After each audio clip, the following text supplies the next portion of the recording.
So there's quite a few lessons that I've actually learned from this conference. It's been very, very insightful in terms of coming from a student. I haven't taken any formal courses in global health, but getting to hear from leaders in the field.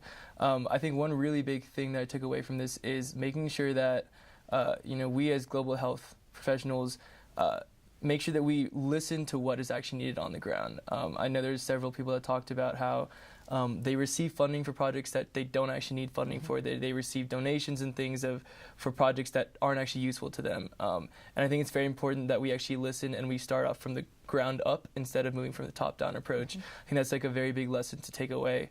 Another very important lesson is also to make sure that as donors, donor companies, I think there's a very big discrepancy between what donors want to provide for and what people need on the ground.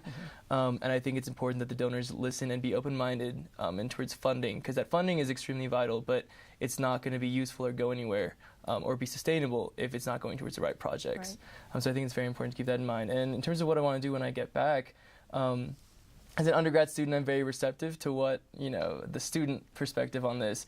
And like I said, I've only had opportunities to learn about global health through internships and through conferences like this. I've never had an academic chance to actually learn from this in Georgia Tech. And so I think one thing I want to definitely take away is pushing for more undergraduate involvement in global health projects. I think it's very important for students to get involved with these things early on. I see students all around me, like my colleagues and my peers, doing incredible stuff in terms of innovation and technology, and I think that's the future of global health. And if we provide students now a chance and a lens from which to learn from in global health and sustainability, I think we can make a bigger impact as my peers go on to do bigger things.